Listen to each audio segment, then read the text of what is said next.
किसान भाइयों नमस्कार। मैं डॉक्टर राकेश पुनिया चौधरी चरण सिंह हरियाणा कृषि विश्वविद्यालय में तिलहन अनुभाग में सहायक वैज्ञानिक के पद पर कार्यरत हूँ। किसान भाइयों, आज हम आपको बताने के लिए हाजिर हुए हैं।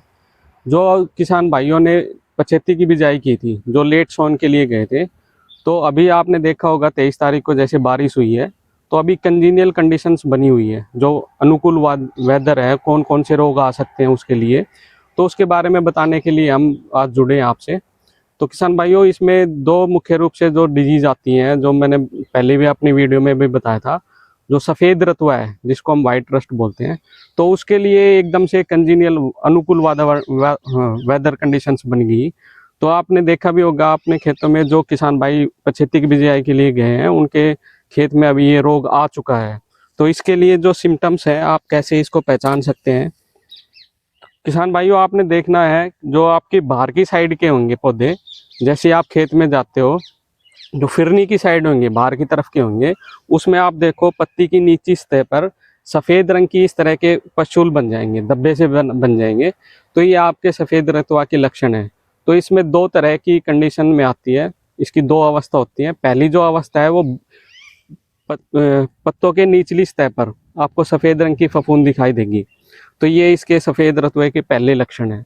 दूसरी जो स्टेज आएगी इसकी, जैसे जैसे अभी टेम्परेचर राइज करना स्टार्ट होएगा, तो आप देखोगे फरवरी के माह में उसमें स्टैग हेड बन जाएंगे, एक मोर पंजा टाइप का स्ट्रक्चर बन जाएगा, तो जिसको स्टैग हेड बोलेंगे। तो आप देखना, जो इस रोग से ग्रस्त पौधे होंगे उसमें आपकी फलियां नहीं बनेंगी और वो एक मोर पंजे टाइप की आकृति ले लेगा।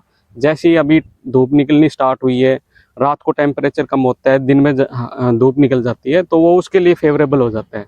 तो आप ये देखना, इसके लिए आपको पहला तो आपने लक्षण पहचानने हैं, जो मैंने अभी बताया है आपको निचली सतह पर।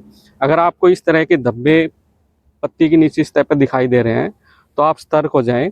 उसके लिए जो हमारे विश्वविद्यालय की सिफारिश है, मैनकोजेब की डाइथेनम 45 के नाम से एक दवाई आती है, तो आप उसका छिड़काव तुरंत कर दें। क्योंकि अगर आपने 2-4 दिन भी डिले कर दिया, अगर उसके लिए छोड़ दिया है, तो एकदम से पूरे खेत में स्प्रेड कर जाएगी ये रोग, तो आपको बहुत नुकसान हो जाएगा।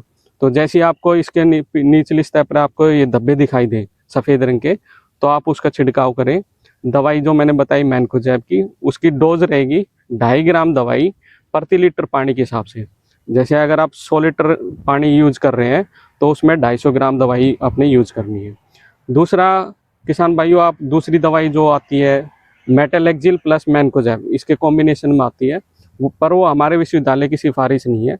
वो CIBRC साइट है, जो इंसेक्टिसाइड बोर्ड है, सेंट्रल इंसेक्टिसाइड बोर्ड, तो उसके ऊपर भी रजिस्टर्ड है। तो आप वो केमिकल भी कर सकते हो। उसमें मेटालेक्जिल 4% है, मैनकोजेब उसमें 64% है। 8% के कॉम्बिनेशन में भी आती है और 4% की भी, तो आप उसका भी छिड़काव कर सकते हैं।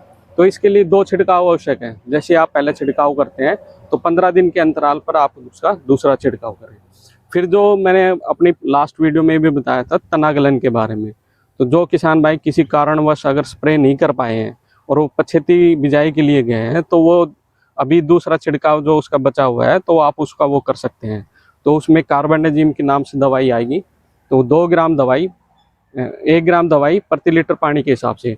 आपने जो स्प्रे के लिए जाना है, जब 1 ग्राम दवाई यूज करनी है, तो 100 लीटर पानी में जैसे 100 ग्राम दवाई लग जाएगी, तो उसका छिड़काव अवश्य करें, तो आप इन दोनों रोगों से बच जाएंगे। क्योंकि जो भी आपके यील्ड में जो पैदावार में नुकसान होएगा, जो कमी आएगी, तो इन दोनों बीमारियों का बहुत महत्वपूर्ण योगदान रहता है उनको कम करने के लिए। तो आप सचेत रहें, और कोई भी आपको शंका हो किसी तरह की भी इसके लक्षण पहचानने में या कौन सी दवाई यूज करनी है, तो आप मेरे से डायरेक्ट भी बात कर सकते हैं। मेरा मोबाइल नंबर रहेगा 999 23 85 833। तो आप उस पर भी फ़ोटो भेज के भी, और आप मैसेज करके भी या फ़ोन करके भी आप उसकी जानकारी ले सकते हैं। धन्यवाद।